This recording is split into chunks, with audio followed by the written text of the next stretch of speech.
verso 1, 2, e 7, 1, e o 12 e o 4. O título da lição é Daniel, nosso contemporâneo, e o textuário diz assim: quando, pois, virdes que a abominação da desolação de que falou o profeta Daniel está no lugar santo, quem lê, que entenda. A verdade aplicada, ou melhor dizendo, a verdade prática. Daniel é um exemplo de perseverança na fidelidade a Deus e de integridade moral, estimulando-nos a confiar no projeto divino. A leitura bíblica. Daniel 1, depois o 2, aí Daniel 7, 1, e depois Daniel 12. Que assim diz: no ano terceiro do reinado de Joaquim, rei de Judá, veio Nabucodonosor, rei da Babilônia, a Jerusalém e a sitiou. 2. E o Senhor entregou nas suas mãos a Joaquim, rei de Judá, e uma parte dos utensílios da casa de Deus, e ele os levou para a terra de Sinar, para a casa de seu Deus, e pôs os utensílios na casa do tesouro dos seus deuses, ou do seu Deus. Daniel 7:1. No primeiro ano de Belsazar, rei da Babilônia, teve Daniel na sua cama um sonho e visões da sua cabeça. Escreveu logo o sonho e a relatou a suma das coisas. Daniel 12. E tu, Daniel, fecha estas palavras e sela este livro, até o fim do tempo. Muitos correrão de uma parte para outra, e a ciência se multiplicará. Amém, irmãos? Irmãos, eu queria aproveitar a oportunidade que me foi concedida nessa noite, inclusive já havia pedido para o pastor Valteir, e eu queria fazer um pedido de oração, e é um pedido em meu favor. Já queria convidar os irmãos que ficassem de pé. E esse pedido de oração, irmãos, eu quero, se for da vontade de Deus, contar um testemunho aqui em breve. Se for da vontade dele, eu sei entender isso perfeitamente. Eu só queria que os irmãos orassem da seguinte forma: aquilo que eu tenho pedido a Deus, eu, Félix, como servo dele, que me seja concedido, da forma que eu estou pedindo, para a minha liberdade, para o meu crescimento. Se for da vontade de Deus, vai acontecer. Se não for, não vai acontecer. Mas eu sou um pouco exigente, eu só quero que seja da forma que eu estou pedindo para Ele. Se for diferente, uma vírgula, é porque não é da vontade dEle. Então eu quero que seja da forma que eu estou sonhando, da forma que eu estou querendo. Amém, irmãos? Os irmãos entenderam? Tem mais um pedido de oração aqui, que é para a irmã Virna, amiga do pastor Ezequias. Vamos orar então nessa oportunidade? Amantíssimo Deus, Pai Todo-Poderoso, na Tua presença nos encontramos mais uma vez, Senhor, e aqui viemos, ó Pai amado, para ouvir da Tua palavra, para sentir, meu Deus, o Teu Espírito, meu Pai, em nossas vidas, ó Pai. Pai, aqui estamos, meu Deus, porque confiamos em Ti, porque sabemos, ó Pai amado, que Tu és o Deus da vitória, que Tu és o Deus, meu Deus amado, que não nos deixa faltar nada, Pai. Aqui estamos, meu Deus, porque temos a Ti, meu Pai, como único e suficiente Salvador e Deus das nossas vidas, ó Pai amado. Aqui também estamos, ó Deus, para ouvir a Tua palavra, Senhor, para ouvir, meu Deus, aquilo que Tu tens ao nosso coração nesta noite, Senhor. Esteja, meu Deus, falando conosco, Pai. Ora a Ti, meu Deus, também, Pai amado, em propósito, Pai amado, da nossa irmã Virna, Pai, amiga do nosso irmão e pastor Ezequias, ó Deus. Tu sabes a necessidade da tua filha, Tu conhece, meu Deus, o seu deitar, o seu levantar, e o momento que ela está passando, Pai. Deus, oramos a Ti nesta hora, Pai. Encaminha as coisas, meu Deus, para a vida da Tua filha, Pai. Meu Deus amado, o desejo do Teu coração, ó Pai amado, aquilo que ela tem pedido a Ti, meu Deus, que Tu possa nessa hora, meu Deus, ir de encontro, Pai, e solucionar, meu Deus, os seus problemas, a sua necessidade, Pai. Oramos a Ti, meu Deus, confiante, Pai, e crendo, meu Deus, que a vitória, meu Deus, está nas Suas mãos, meu Pai, e depende somente do Tua vontade, Pai. E por isso oramos a Ti confiante, Pai, porque sabemos que Tu é o dono da bênção, Senhor Jesus. Oramos a Ti agradecido. Amém, Jesus.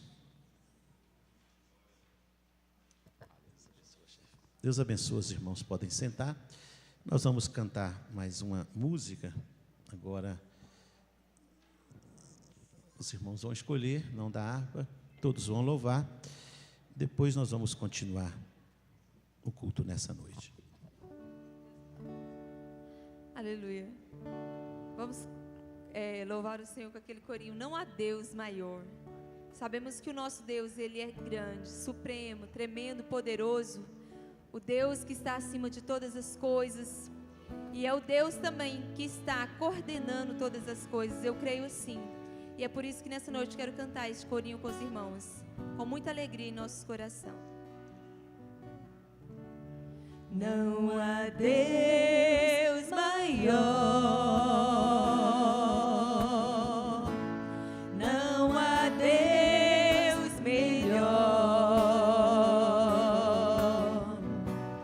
não há Deus tão grande como nosso Deus. Não há Deus maior, não há Deus melhor, não há Deus tão grande como nosso Deus. Criou os céus, criou a terra, criou o sol e as estrelas. Tudo Ele fez, tudo criou, tudo formou para o seu louvor, para o seu louvor, para o seu, para o seu, para o seu louvor. Não há Deus maior, não há Deus maior, não há Deus melhor, não há Deus tão grande como nosso Deus. Criou os céus, criou a terra, criou os céus, criou a terra, criou o sol e as estrelas. Tudo Ele fez, tudo criou,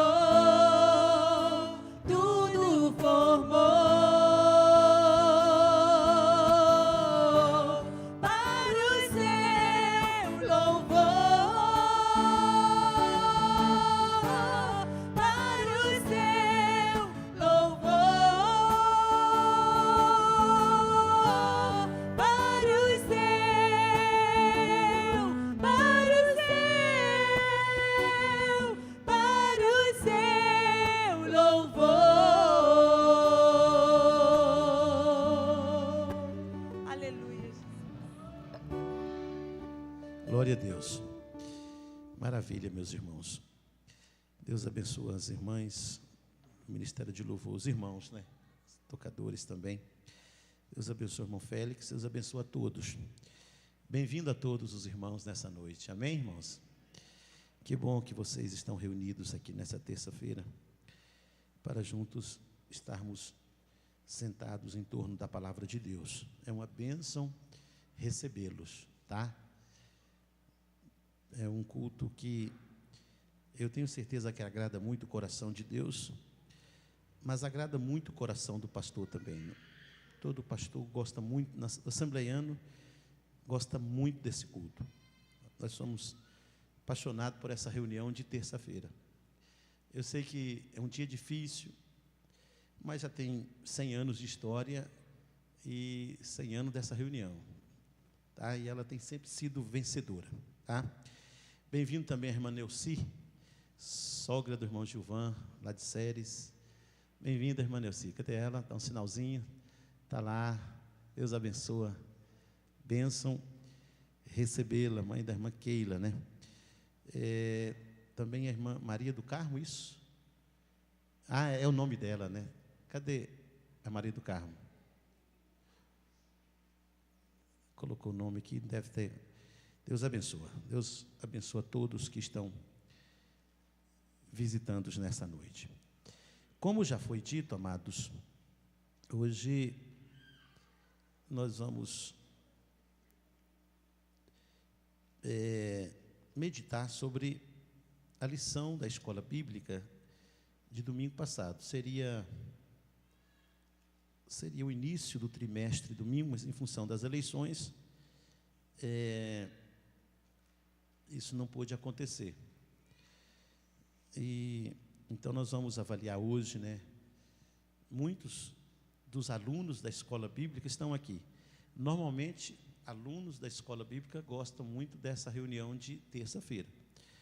Então, não dá muita diferença, não, tá? Mas antes de pensar, eu quero dar mais um aviso aqui. A Jamile está avisando aos irmãos que domingo é a festa das crianças. Domingo à noite. À noite, não é isso? Então, você que é pai, que é avô, que é tio, se prepare para isso, para trazê-los domingo à noite. Enquanto acontece o culto aqui no templo, para os adultos, as crianças vão ter uma festa ali no anexo. Aquelas coisas de criança que eles gostam muito, né?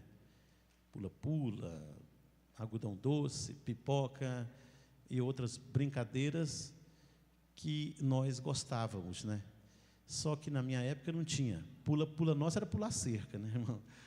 Pular cerca, pular corda. Hoje tem as coisas modernas, mas na minha época não tinha esses brinquedos bons assim. Mas domingo eu tenho certeza que vai ser uma bênção. Amém? Glória a Jesus. Como eu estava dizendo, então o assunto do último trimestre que nós escolhemos para a escola bíblica é a lição da CPAD, que tem o tema baseado no livro de Daniel, o legado do livro de Daniel para a igreja de hoje: integridade moral e espiritual. Então, são 13 lições que serão estudadas durante esse último trimestre, todos os domingos, às 9 da manhã, né? Os títulos são os seguintes: primeira lição, Daniel, nosso contemporâneo. Lição 2, a firmeza do caráter moral e espiritual de Daniel. Lição 3, o Deus que intervém na história. Lição 4, a providência divina na fidelidade humana. Lição 5, Deus abomina a soberba. Lição 6, a queda do Império Babilônico. Lição 7, integridade em tempos de crise. Lição 8, os impérios mundiais e o reino do Messias. Lição 9, o prenúncio do tempo do fim. Lição 10, as 70 semanas de Daniel. Lição 11, o homem vestido de linho. Lição 12, um tipo do futuro anticristo. E lição 13, o tempo da profecia de Daniel. Então serão 13 lições e dá para ter uma ideia, irmãos, da importância de estar presente. Hoje nós vamos tentar ter uma visão panorâmica do livro de Daniel, né, da sua história, uma visão histórica, e de domingo em diante, as aulas começam a ser bem localizadas. Amém, irmãos? O presbítero Félix já leu o título da lição, eu vou repetir, Daniel, nosso contemporâneo. A revista sempre escolhe um texto áureo, e o texto áureo foi Mateus 24:15. Quando, pois, virdes que a abominação da desolação de que falou o profeta Daniel está no lugar santo, quem lê, quem entenda. A verdade aplicada. Daniel é um exemplo de perseverança na fidelidade a Deus e de integridade moral, estimulando-nos a confiar no projeto divino. Então, o livro de Daniel, o autor está claro e é quase consenso de que foi Daniel, né? Claro que quase toda a Bíblia, todos os livros têm seus opositores e suas críticas, né? E Daniel não escapou de muitas críticas na história da igreja, de muita gente que se posicionou contra essa profecia, a autoria do livro, a sua autenticidade. Mas todos os livros da Bíblia sofreram essas oposições e esse tipo de acusação. Mas nenhum vingou, então é aceito de forma quase consensual que Daniel é o autor. O tema do livro, a soberania de Deus na história, a soberania de Deus na história, a data que o livro foi escrito, entre 536 e 530, mais ou menos, antes de Cristo. Propósito do livro, primeiro, dar ao povo do concerto do Antigo Testamento a certeza de que o juízo de seu cativeiro entre as nações gentias não seria permanente. Legar ao povo de Deus, no decurso de sua história, as visões proféticas da soberania de Deus sobre as nações. Por enquanto eu estou lendo aqui o que o pastor Elianai Cabral, que é o comentarista dessa revista, né, desse tema, desse último tema. Pastor Elianai Cabral é um pastor veterano da Assembleia de Deus, ele é membro da Academia Evangélica de Letras, também da Casa de Letra Emílio Conde, um homem muito abençoado, e autor de muitos livros, de muitos temas, e o autor dessa revista do último trimestre da CPAD. Principais acontecimentos na época de Daniel. No livro, né? Daniel interpreta o sonho de Nabucodonosor, a fornalha de fogo ardente, a loucura de Nabucodonosor e Daniel na cova dos leões, além das visões e revelações que Deus concedeu a Daniel. Principais profecias, né? As visões dos anos vindouros, a revelação das 70 semanas, imagens da história do fim, ou imagens da história do fim da raça humana. Muito bem. A importância do livro de Daniel, irmãos, é notório. E o comentador colocou isso com precisão. Quando estudamos, nós vamos ver no livro, no estudo do livro durante esse último trimestre, fatos históricos, porque tem muita coisa no livro que é histórico, as profecias que se cumpriram e aquelas profecias que vão se cumprir ou profecias escatológicas.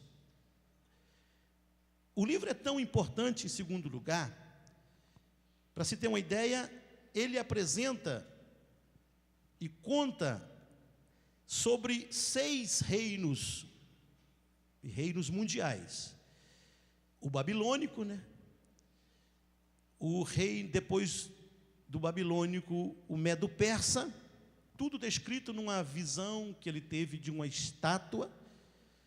Depois do medo-persa, o grego. Depois da decadência desse governo mundial, o romano. Depois o reino do anticristo, que ele prescreve, e esse é escatológico. E o reino de Cristo, que também aponta para o futuro. Então, esse livro é importante porque tem história do passado, e a história do livro de Daniel é muito precisa. Se você estudar histórias antigas, claro que tem divergências, mas o bojo, o resumo é o mesmo. Então, Daniel tem histórias desses governos e história de governos futuros quando estudamos o livro de Daniel. O livro, o pastor Elianai colocou que ele é contemporâneo, por algumas razões, irmãos. Ele liga o passado com o presente. Suas profecias cumpriram, estão se cumprindo e vão se cumprir. Então, Daniel foi um profeta no cativeiro, e que suas palavras, muitas, suas profecias, muitas se cumpriram já, muitas estão cumprindo a cada dia, e algumas estão para se cumprir no futuro. Segundo, o estilo de vida do profeta, seu exemplo, sua integridade moral, sua perseverança em confiar em Deus, e principalmente, mesmo no caos em que a sua nação, o seu povo se encontrava, que eles foram arrancados de sua pátria, foram espoliados, transportados, viram o culto, viram o templo, viram a cidade santa, viram os muros, tudo virar um caos, uma derrota completa. E Nabucodonosor levou em 2 etapas os nobres, levou toda a riqueza. Mesmo no caos, ele buscou a informação da vontade de Deus e esperou na palavra do Senhor. Descobriu o tempo do cativeiro, descobriu pela profecia de Jeremias que seria 70 anos, e desde pouca idade, quando entrou em Babilônia, começou a orar, e a oração era tão temática, a oração de Daniel, e tão bíblica, que ele conhecia as Escrituras, que o texto diz que ele orava 3 vezes ao dia, tinha esse hábito, e abria a janela para onde? Para os lados de Jerusalém, porque ele sabia o tempo do cativeiro, o tempo que permaneceria lá. E durante longo tempo da vida, segundo estudiosos, tinha em torno de 13 a 15 anos quando foi cativo, e orou até o final da vida. E o próprio livro descreve no final, que no final ele descobriu que o tempo tinha vencido. Ou seja, tinha orado 70 anos. Quem é que ora um tempo desse, irmãos, com um único propósito? A gente ora 1 ano, uns 6 meses, já desanima, larga para lá.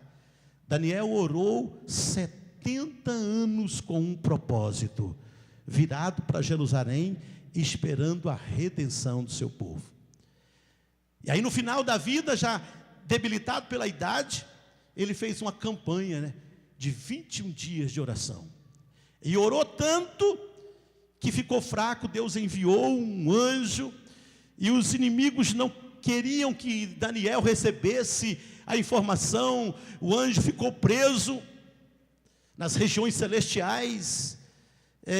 O texto diz que príncipes demoníacos da Média e da Pérsia impediu o Senhor teve que deslocar um comandante maior para liberar a resposta para Daniel. Mas quando chegou, tocou em Daniel e disse: homem muito amado, desde quando começaste a orar, eu ouvi a tua oração. Fui enviado, mas fui impedido de chegar. Mas Deus fez a minha chegada acontecer, e eu vim trazer as informações do futuro. Então, uma história linda, a história de Daniel. E durante esse trimestre, todas essas informações serão passadas aula por aula. Por isso eu não estou me demorando,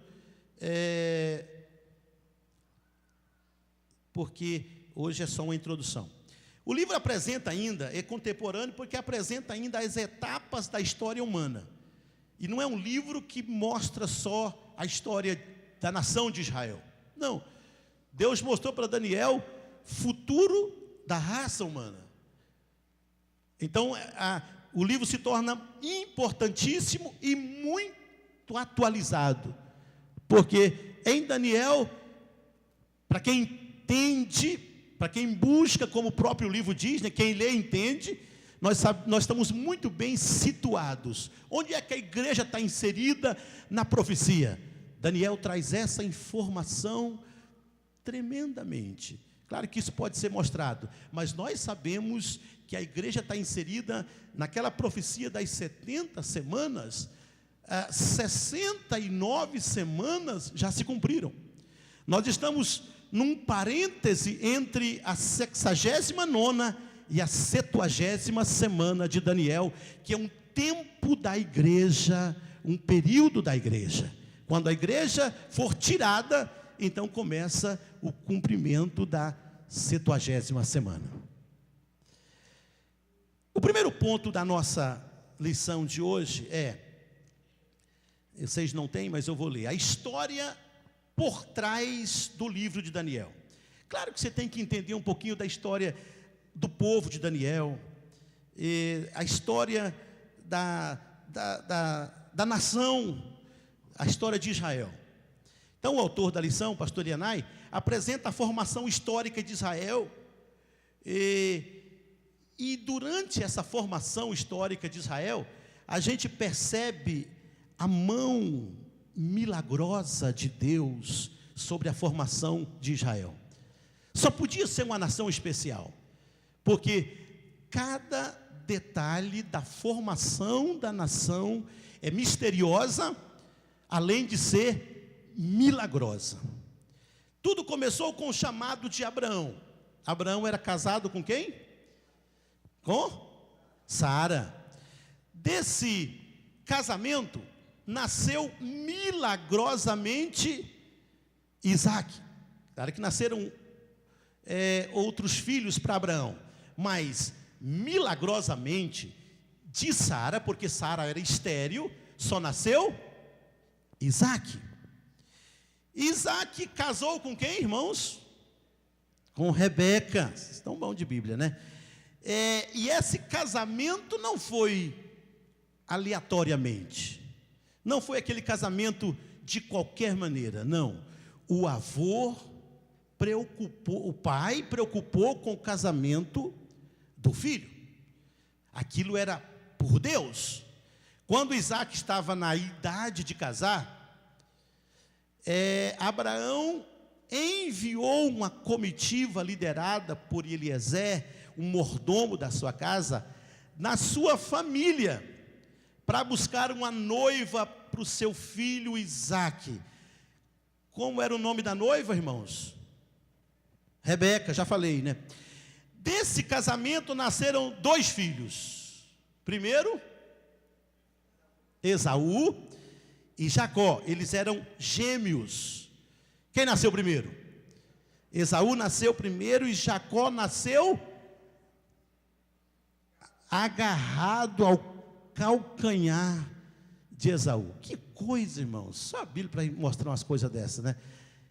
Eu penso que Jacó tentou nascer primeiro, mas não deu conta. Mas nasceu, assim, tu vai, mas eu vou junto. Segurou no calcanhar do primeiro, Thalícia, e falou: olha, vou junto, vamos sair junto. Eu queria ter nascido primeiro, porque em função dos direitos de primogenitura, Isaac ficou sendo primogênito, com todas aquelas garantias. Mas Jacó era o escolhido de Deus. Essa história a igreja conhece, né? O trabalhar de Deus nessa história, o envolvimento da mãe, os erros de Esaú, os erros de Jacó, sua fuga. E Jacó, irmãos, teve que fugir e casou longe do seu pai e da sua mãe. Casou com quem, Jacó, irmãos?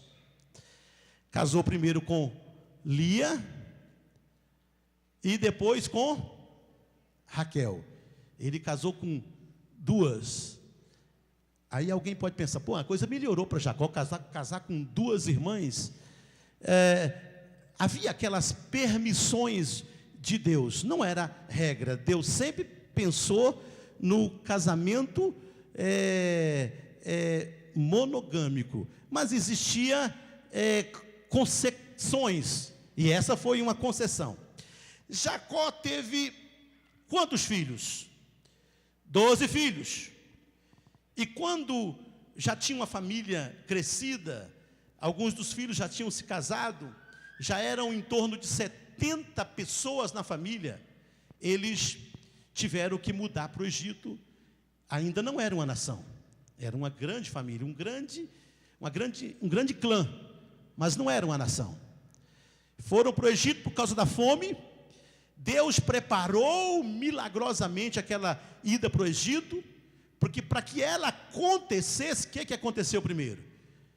Um filho, o mais querido de Jacó, na época o mais novo, perseguido por seus irmãos, teve que ser vendido para o Egito. Estou falando de José. E ele foi preparar a chegada de Jacó com sua família. Muita coisa aconteceu em 13 anos. Irmãos, em 13 anos Deus muda tudo na sua vida. Em 13 anos José era um garoto fugindo dos seus irmãos, vendido como escravo. 13 anos depois, ou alguns comentadores acrescentam alguns pouco tempo aí, ele já era governador do Egito, que era quase um governo mundial. Deus fez tudo aquilo para receber a nação de Israel. Então esse Deus é soberano, irmãos. Eu tenho dito uma coisa que gosto muito, que vejo muito na Bíblia: você não sabe o que vai acontecer na sua vida amanhã. Você não sabe o que Deus é capaz de fazer, irmãos. Ele é um Deus tremendo e poderoso. Em 13 anos, Deus muda a história do Egito através de José, para receber a família, e eles chegaram 70 pessoas, 70 almas lá no Egito. Milagrosamente Israel cresceu, se tornou uma nação forte ali, moraram em Gósen. A história todos conhecem. A nação foi perseguida, o povo foi perseguido depois que José morreu, o rei foi substituído, e Deus então resolveu livrá-los do Egito, porque eles se tornaram escravos. Mas já era uma grande nação, só de homens eram mais de 600 mil. Então era uma multidão em torno de uns 2 ou 3 milhões de pessoas, quando saíram do Egito através da mão poderosa de Deus, a mão milagrosa de Deus. Deus fez milagres no Egito, para que Israel saísse. Nunca Moisés com a varinha, um cajado, com a história, uma história desconhecida, um discurso que para Faraó era um discurso vazio, ele conseguiria fazer alguma coisa, libertar Israel. Mas o discurso que Moisés possuía era a palavra de Deus nos seus lábios. Amém, meus irmãos? Eu estava lendo isso hoje, fiquei pensando: olha, quando o crente prega, é a palavra de Deus nos seus lábios. Deus faz milagre. porque Deus fez através de Moisés. Aí foi uma série de acontecimentos, de pragas acontecendo, até o Egito expulsar a nação. Vai embora, senão acaba a nação, senão acaba o Egito. Deus começou a destruir a nação, para o Egito entender que Deus estava libertando Israel. Colocou-os através de Moisés e Josué na terra prometida. Foi uma viagem extraordinária. Era para ser poucos dias ou poucos meses, mas houve problemas, insubordinação, rejeição, rebeldia, idolatria na viagem, e eles ficaram rodando no deserto e demoraram 40 anos. Que viagem, irmãos! Mas durante esses 40 anos, enquanto Deus substituía a nação, matando aqueles que saíram do Egito, todos que saíram morreram, com exceção de Josué e Calebe, inclusive Moisés. Deus estava purificando a nação daqueles rebeldes, durante 40 anos, no deserto. Tem um hino que nós cantamos, né? Projeto do deserto. Que projeto! Deus organizou tudo, irmãos. Não faltou água, não faltou comida, não houve peste, não houve febre, vírus ebola, nem dengue, não tinha essas pragas. Olha, 3 milhões de pessoas vivendo de qualquer maneira, era para ter acontecido muitas doenças, muitos problemas, mas Deus cuidou desse povo, alimentou esse povo no deserto. Então a história de Israel é uma história maravilhosa. Eu conversava com alguém hoje, um pastor, aliás ontem, e estávamos olhando um jornal e vendo a história do Oriente Médio, a criação desse Estado Islâmico, que se formou rapidamente e está enfrentando o mundo, mas o alvo deles é Israel.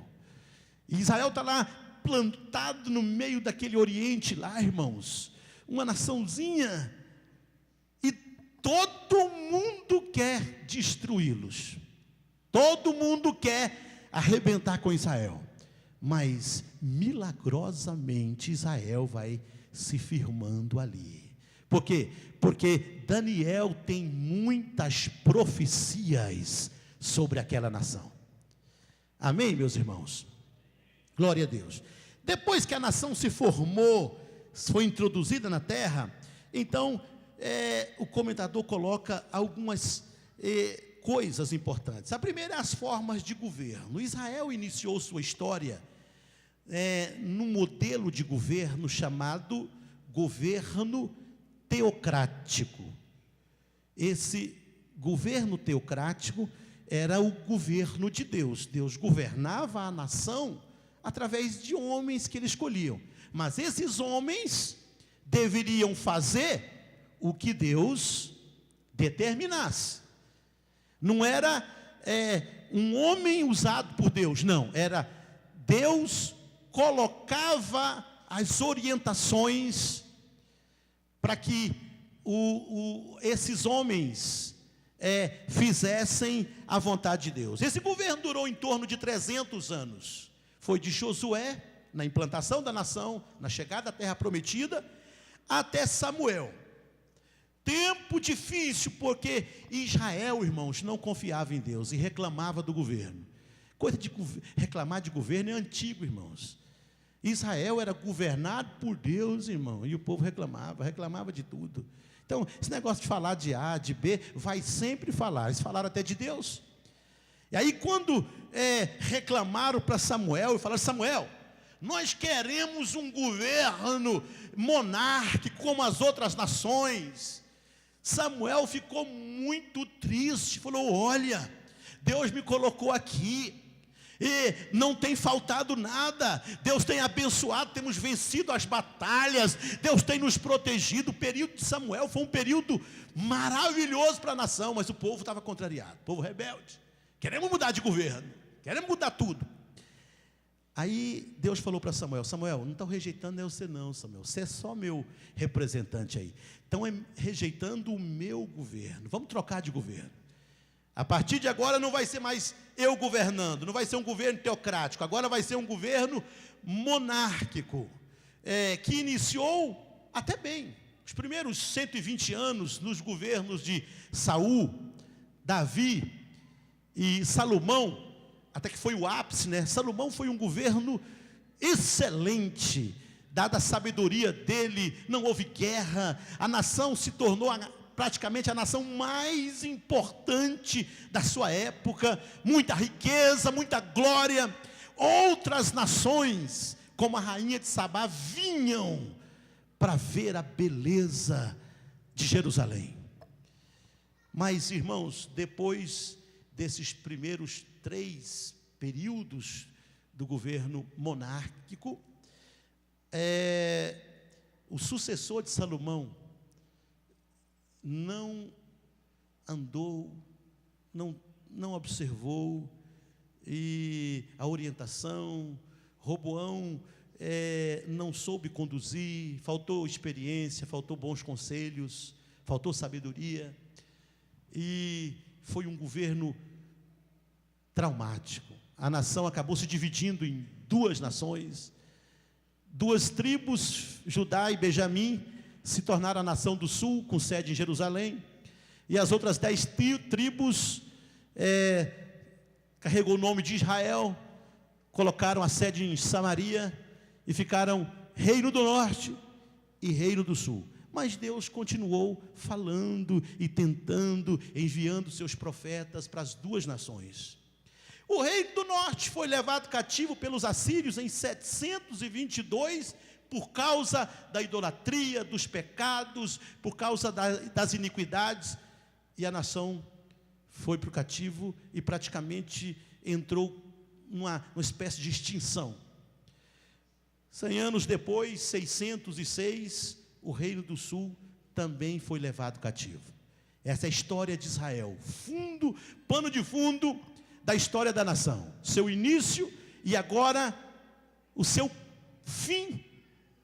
Assim, não era um fim de Deus, mas era um fim humano, porque eles estavam debaixo do castigo, estava debaixo da mão do Senhor. O segundo tópico da lição: os fatos que propiciaram o exílio da Babilônia. Os profetas haviam avisado os governantes da nação que sua idolatria, e aqui Daniel começa a pensar na nação do sul, com sede em Jerusalém. 3 causas: idolatria, imoralidade e injustiças sociais, irmãos, contra o povo, principalmente os de baixa renda. Eles começaram a não olhar os direitos das viúvas, dos órfãos, dos pobres, e o pecado ficou tão agravado, a idolatria, a imoralidade e as injustiças praticadas principalmente pelos líderes, porque tudo entrou em decadência. Os governos alternavam alguns bons governos que faziam reformas temporárias, mas depois entravam seus sucessores e tudo voltava a estaca zero. De forma que em 606 a nação veio à falência e tudo foi anunciado por Deus. Por exemplo, Isaías profetizou o castigo um século antes. Isaías 13, Isaías 21, Isaías 39 já estava predizendo. E é interessante que Isaías não estava nem predizendo o castigo de Israel, já estava predizendo era o julgamento da Babilônia, porque Babilônia foi usado por Deus para castigar Israel, mas depois Deus falou assim: olha, mas Babilônia vai ser castigado pelo que vai fazer também, porque para Deus ninguém passa impune, né? É uma coisa até difícil de entender. Deus usou Babilônia, permitiu que Babilônia, e foi tão tremendo que Deus chamou Nabucodonosor de meu servo. Vou mandar meu servo aqui para colocar vocês na linha. E Isaías já profetizou que esse próprio povo receberia também o seu castigo. Miqueias, que era contemporâneo de Isaías, também profetizou, Miqueias 4:10, sobre a iminência do castigo divino. E os profetas foram avisando, e os reis, e os líderes, e a direção da nação, indo de mal a pior. Foi tão tremendo, irmãos, que Abacuque, um profeta, recebeu a mensagem de Deus e nem entendia. Falei, como é que pode? Ele questionou com Deus, como é que pode um Deus de amor usar uma nação pagã para maltratar o povo escolhido? Ele não entendia nada, que Deus já havia avisado, que quem planta colhe, que o pecado tem o seu preço, que Deus tinha avisado lá na formação da nação. Moisés já tinha escrito, olha, se vocês obedecerem, vocês serão abençoados, mas se desobedecerem, vocês serão castigados, vou espalhar vocês, as nações virão e vão perseguir vocês. Mas Abacuque teve dificuldade para entender isso. Está lá no seu livro também, Abacuque, principalmente o capítulo 1. Jeremias foi um contemporâneo, ele vivenciou esse fato. Tem um texto em Jeremias que ele falou, olha, durante os últimos 23 anos eu venho falando, eu venho profetizando, mas vocês não querem me ouvir. Então ele anunciava o castigo, pagou um preço, foi escarnecido, foi perseguido, mas viu a tragédia acontecer com a nação. Agora, além da nobreza que foi levada, Nabucodonosor levou também os utensílios do templo.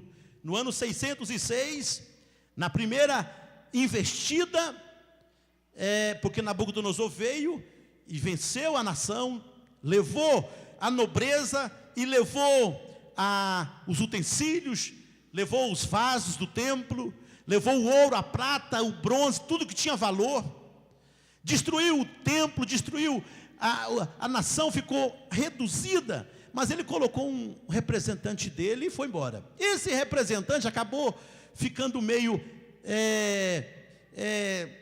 rebelde, ou o rei recebeu informações, então ele volta no ano, alguns anos depois, e leva o resto. Aí ele leva praticamente o que tinha de melhor em termos de gente, as pessoas que poderiam ser úteis lá no cativeiro, na outra nação, e a nação ficou reduzida a nada. Quando o povo de Deus perde a intimidade espiritual com Deus, o pastor Wisby escreve assim, comentando a tragédia de Israel: o fracasso espiritual é inevitável, e junto com ele vem outros fracassos. É claro que aqui era a nação, era uma nação organizada politicamente, com contornos de cidadania, de soberania, território. Tudo foi à bancarrota. Não tinha mais soberania, não tinha território, não tinha riqueza, não tinha governo, não tinha dignidade. Foi uma desolação completa. Mas nós sabemos que espiritualmente, mesmo hoje, quando acontece na nossa vida a desobediência e nós perdemos a comunhão com Deus, espiritualmente nós começamos a ser solapados, a ser destruídos. Se não houver arrependimento e conserto, o que vai acontecer é fracasso completo. E isso acontece muito. Muita gente que esteve na presença de Deus acaba estando hoje em situação difícil. A gente entende que Deus resgata, Deus dá oportunidades, e eles vão voltando depois de muito sofrimento, de experimentar o mundo, de fugir da presença de Deus. Aqui Deus nos ensina a conhecer seus desígnios e entender que Deus não abre mão de seus escolhidos, mas se for preciso, Ele aplica a correção. Israel Nós vimos a sua formação, a escolha, Abraão, promessas lindas. Deus fez milagres, colocou a nação de Israel no seu lugar, tirou 7 nações, 7 povos, para agasalhar Israel. Parecia até uma injustiça, né? Mas Deus esperou que o pecado daquelas nações chegasse ao coração de Deus. Deus formou a nação, períodos maravilhosos, mas quando vem o pecado, a idolatria, a imoralidade, como eu já disse, Deus começou a aplicar o juízo. E esse Deus que nós servimos, nós estamos no tempo da graça, no tempo desse amor extraordinário de Deus. Mas Paulo, escritor aos Hebreus, deixa bem claro. Eles chegaram a dizer, olha, se Deus não poupou o seu povo, Ele não vai poupar também nós, se nós não atentarmos para a sua palavra, se não tomarmos cuidado. E às vezes eu tenho conversado com pessoas, e eu penso muito nisso na minha vida, que falhas, pecados, é normal na vida de qualquer pessoa, mas não resolvê-lo, conviver com ele, cauterizar a consciência num erro bíblico, e tentar levar uma vida enganosa, hipócrita, dentro da casa de Deus, fazendo todo mundo pensar que a pessoa está bem. Como eu falei terça passada, no Brasil, por exemplo, somos 42 milhões de evangélicos, sem qualidade, sem comprometimento, sem vida espiritual. Mais cedo ou mais tarde, aquilo redunda em disciplina de Deus, porque Deus é amor, mas também Ele prima pela disciplina na nossa vida. E o livro de Daniel acaba passando essas informações para a igreja do Senhor, e eu posso tirar essa lição para todos nós aqui nessa noite. Cada um tem que lutar, cada um tem que batalhar pela salvação. Pela salvação, você tem que sofrer pela salvação. Deus te entregou a salvação, ela foi de graça, foi um presente de Deus, mas você tem que correr atrás, pagar o preço. Estamos vivendo uma época tão difícil. E hoje, enquanto preparava essa lição, li muita coisa. Encontrei um pastor falando uma coisa que muito mexeu comigo. Ele disse, olha, a igreja do Senhor, os irmãos, tem que voltar a observar a história da igreja primitiva.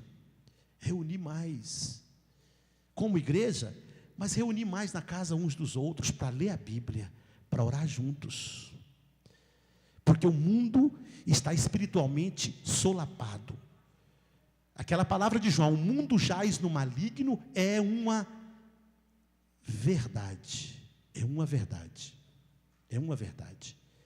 Essa palavra é uma verdade absoluta. Então nós temos que ter cuidado, usar todas as oportunidades que nós temos, reunir para orar, reunir para clamar, passar mais tempo em reunião de oração, orar em família, porque as coisas vão complicando dia após dia. Então esse panorama histórico de Daniel dá para compreender a importância do livro.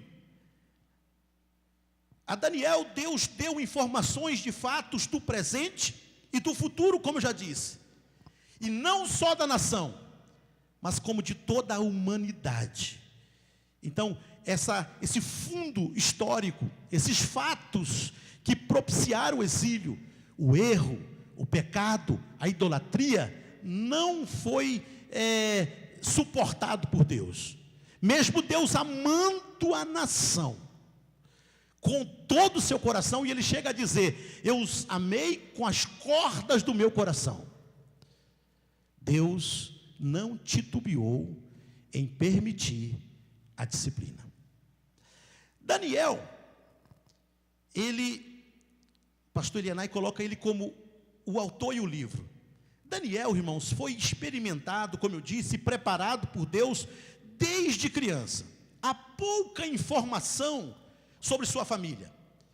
Mas Daniel 1:3 diz que era da linhagem real, porque Nabucodonosor falou: olha, eu quero que se junte os mais inteligentes que vieram da Judeia, principalmente os da linhagem real.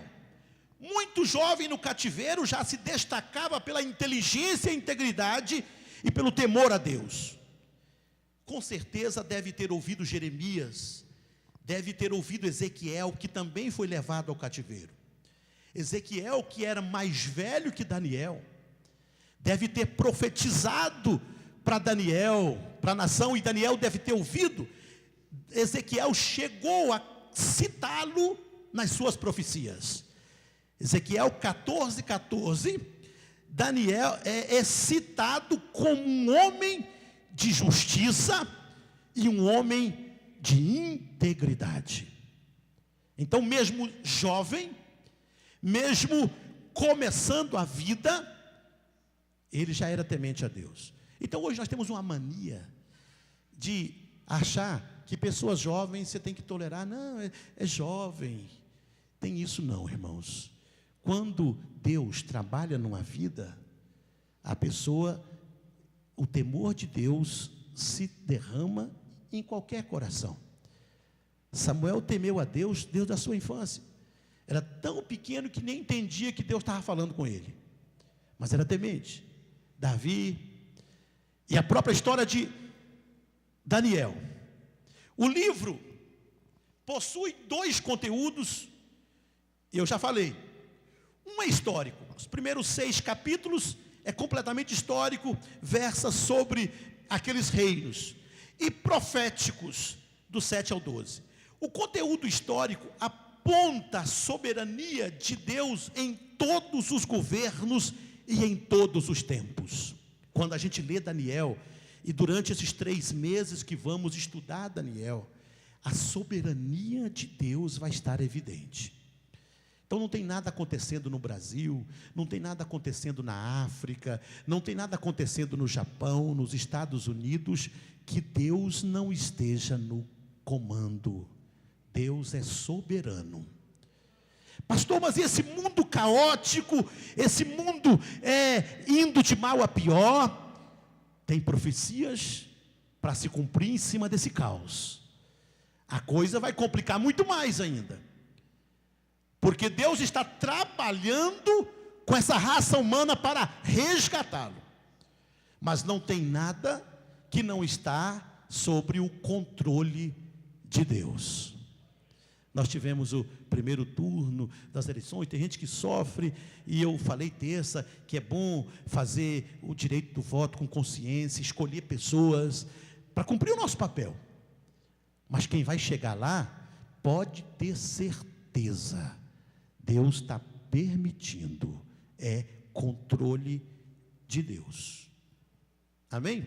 Agora, o conteúdo profético traz predições escatológicas, e muitas ainda não se cumpriram.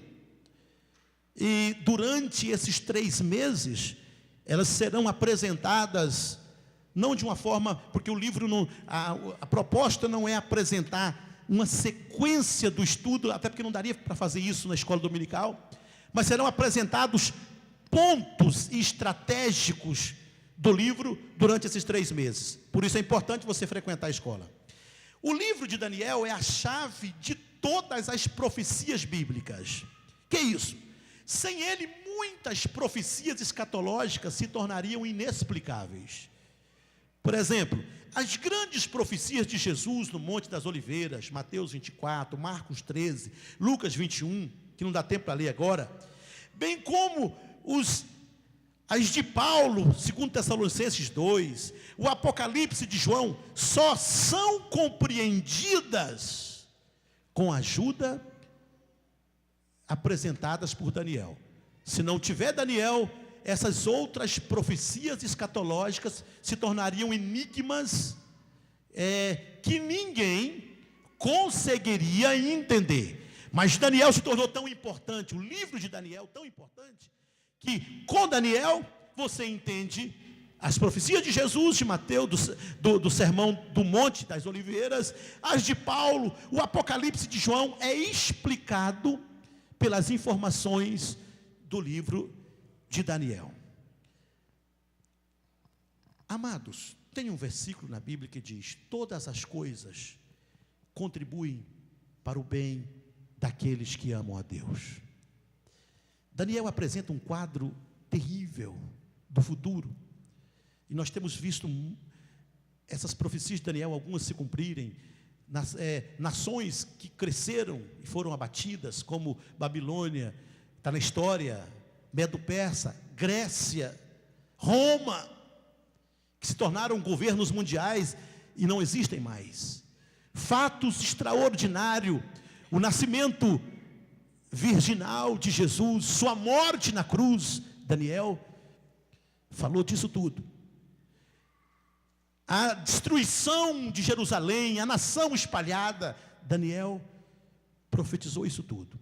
Mas o versículo diz assim, todas as coisas, todas, contribuem para o bem daqueles que amam a Deus. O que nós entendemos? Tanto para Israel, tanto para os acontecimentos do mundo, para a igreja e para Israel e para o povo de Deus, todas as tragédias contribuíram para o bem da igreja do Senhor Jesus. A chegada de Jesus é em função da desobediência dos homens. Jesus veio para nos resgatar. Então tudo que acontece na sua vida, tudo que acontece na sua família, se você permanecer fiel na presença de Deus, até as tragédias, até as dores, até os fracassos, até os contratempos, até aquilo que você não entende hoje, amanhã vai contribuir para o seu bem, porque se você permanecer fiel, Deus vai fazer milagres por sua vida. Amém? Ele é Deus soberano. Daniel nos dá essa ideia: Deus governa o mundo. Quando estudamos Daniel, nós temos que ter a ideia que Abraão tinha. Gênesis 18 e 25, Abraão foi referir a Deus e o chamou de juiz de toda a terra. Quem acredita que Deus é juiz soberano na terra? Levanta a mão assim. Então olha, não tem dificuldade, não tem sofrimento, não tem injustiça, não importa o que esteja acontecendo no mundo, na sua vida, Deus é juiz de toda a terra. No final, as coisas vão dar certo para a sua igreja. Nós temos a informação do rei Ezequias. Ele declarou assim, tu somente é rei de todos os reinos da terra. Segundo Reis 19:15. Aquela exclamação do rei Ezequias no momento de euforia, na verdade era uma palavra profética. Era uma declaração que a igreja tem que fazer. Deus é rei de todos os reinos da terra. Ele governa o mundo, Ele governa a humanidade. Tudo está debaixo da poderosa mão de Deus. Ou então, irmãos, o que Nabucodonosor aprendeu depois de muito sofrimento, né? Daniel conta a história dele, sua prepotência, seu orgulho. Tem uma lição que vai falar completamente sobre isso. Deus odeia a soberba. E Nabucodonosor ficou tão soberbo que ele olhava para a grande cidade, para a grande Babilônia, e falava: não é essa a grande cidade que eu fiz para a minha glória? Chegou a fazer imagens de si mesmo. Daniel foi usado para ali alertá-lo: cuidado, só tem um grande, só tem um soberano, cuidado com a prepotência. Ele não quis ouvir, ele não quis atender, e Deus teve que trabalhar nele, irmãos. Lá do trono, ele foi para onde? Foi para o pasto. Durante 7 anos, ele deixou de ser gente para ser um animal. A Bíblia fala que suas unhas cresceram, seu pelo cresceu, Ele comeu capim e o orvalho caiu no seu lombo. Durante 7 anos. E todo mundo passava, via aquele espetáculo. Não era o rei. Eu tenho visto muita gente cair, irmãos. Muita gente prepotente. Eu tenho visto muita gente orgulhosa indo de mal a pior. Esse é um pecado que Deus não tolera. A gente tem que vigiar o coração todo dia, porque foi o pecado de Lúcifer, a soberba de querer ser grande, de querer ser maior, de querer ser excelente. Deus o derrubou, mas com Nabucodonosor, Deus teve um pouco de compaixão, né? Passados aquele tempo, o texto diz, através de Daniel, que Deus permitiu que o sentido voltasse à sua mente. Hoje tem uma doença que tem acometido muitas pessoas na idade mais avançada, chamado mal de Alzheimer, em função do descobridor da doença. Agora um trio de cientistas ganhou um prêmio, porque descobriu no cérebro um caminho que leva a esse mal, né? Minha mãe morreu com esse problema. A pessoa, quando começa a ser atingido, começa a perder o sentido do que é e de onde está. E hoje eu lembro que a minha mãe no começo falava assim: onde eu estou? Aí a gente saía com ela: onde que eu vou? Aí depois até o apelido dela: onde que eu estou, onde que eu vou? Ela ficava sempre perguntando isso, porque ela estava começando a adoecer.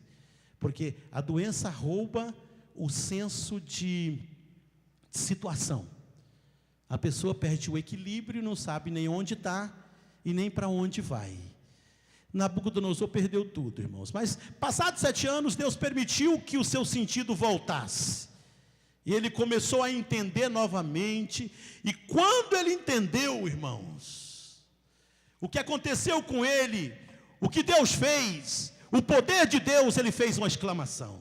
4:32 de Daniel: o Altíssimo tem domínio sobre todos os reinos da terra. Ele dá e toma quando quiser. Amém, irmãos? Deus é soberano, irmãos. Deus é soberano na terra, Deus é soberano na igreja. Glória a Jesus. Eu vejo muita gente errar na igreja, irmãos. Eu tenho visto pastores errar, pessoas questionar. Deus colocar uma pessoa, tira uma pessoa daqui, põe ali. Não, isso é coisa. Eu vi tanta gente errar e pecar contra o pastor Josué, quando Deus tirou ele de um lugar e pôs no outro. Vi pastores falar: isso é arranjo. Mas todos que pecaram vão ter que confessar, porque foi Deus que fez. Deus é soberano, irmãos. Deus põe, Deus tira. Já vi gente falar: não devia ser pastor. Irmão, Deus escolhe.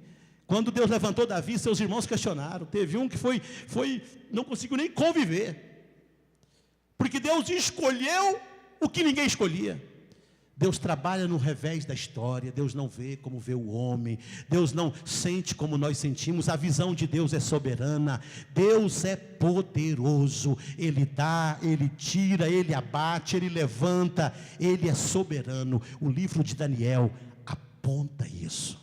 E vai ser maravilhoso estudar o livro de Daniel. Tá bom, irmãos? Portanto, não falte a escola bíblica esse trimestre. Serão boas aulas. Nós vamos aprender muito.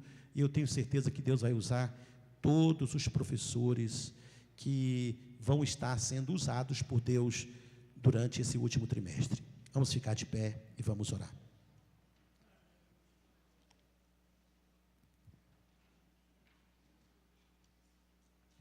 Senhor Deus, nosso Pai,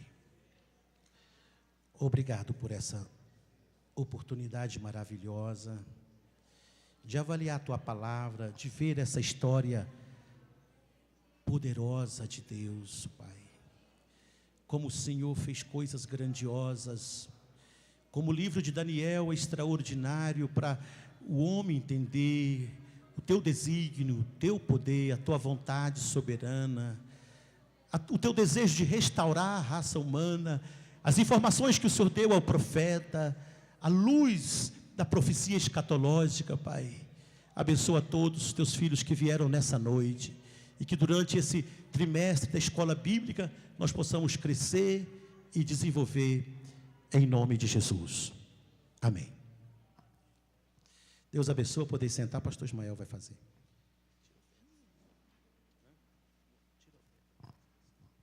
Eu quero cumprimentar todos com a paz do Senhor. Nós vamos estar tirando a oferta agora. Você que trouxe aí a sua oferta, está na hora de você estar fazendo isso agora, tá? Pode tirar a oferta, pode. Nós vamos estar orando nessa noite, terminando o culto. Eu quero estar pedindo que as pessoas que não tiveram oportunidade de estar aqui no domingo, aqui na ceia, quero pedir que você fique aqui dentro do templo. O diácono, presbítero, irmão Divino Cesário, vai estar dando a ceia para você, servindo a ceia para você que não ceiou no domingo, tá bom? Já pode ficar nessa ala do meio. Vamos ficar em pé e nós vamos estar orando nessa oração. Quero pedir oração pelo o pai da Cléria, é amiga da irmã Geniele, está na UTI, mas Deus é poderoso para curar, para dar vida, mesmo até quando já não existe mais. Aquilo que é impossível para os homens, para os médicos, para Deus se torna possível. A Bíblia diz que tudo é possível àquele que crê. Vamos orar? Eu quero que você, nessa oração, ora por mim. Fui acometido de uma gripe desde, está completando quase 8 dias, e não quer melhorar, irmão. O irmão já disse que é alérgica, né? Eu estou tomando os remédios, mas eu acredito que domingo já estou bom aqui, tá? Vamos orar? Se você lembrar de alguém que precisa da sua oração, ore por ele, tá? Porque Deus pode operar uma bênção, um milagre na vida dele. Nosso Deus, nosso Pai, eu quero te pedir, Senhor, as tuas bênçãos sobre a vida daqueles que precisam das tuas bênçãos. Quero te pedir, meu Deus, em favor do seu Pedro, que é o pai da amiga da nossa irmã Janiele, Pai. Que o Senhor esteja abençoando a vida daquele homem, ali na UTI onde ele está. Que o Senhor possa ir até ali onde ele está agora, Pai. Operar um milagre na vida dele. Que o Senhor possa, Senhor, operar, Senhor, na vida daquele homem, uma bênção que ele precisa. Aquela mulher, aquela senhora, ela acredita, ela crê que o Senhor pode fazer um milagre na vida do seu pai, Pai. Nós queremos te pedir, Senhor, que o Senhor esteja abençoando, meu Deus, aqueles que não estiveram aqui nessa noite, por motivo de uma enfermidade, que eles possam, Senhor, ser visitados, ser curados, ser abençoados pelo Senhor, Deus. Abençoa a vida do presbítero, irmão Edson, Pai, que está viajando. Pediu, Senhor, as tuas bênçãos, pediu para que estivéssemos orando por ele, que o Senhor possa estar abençoando a vida do teu filho, ali onde ele está, Pai, que ele possa ser alcançado pelas tuas bênçãos, Senhor. Obrigado, Senhor, pela tua palavra, que foi ministrada aqui nessa noite, que é pelo que nós aprendemos, que possamos guardar em nosso coração, que ela possa produzir efeitos abençoadores em nossas vidas, oh Pai.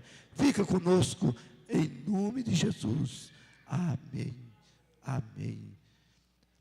Que o amor de Jesus e a graça de Deus e a comunhão e as consolações do Espírito Santo seja sobre a vida de cada um aqui presente, não só agora, mas para todos sempre. Todos dizem amém. Vai embora, mas vai abençoado por Deus.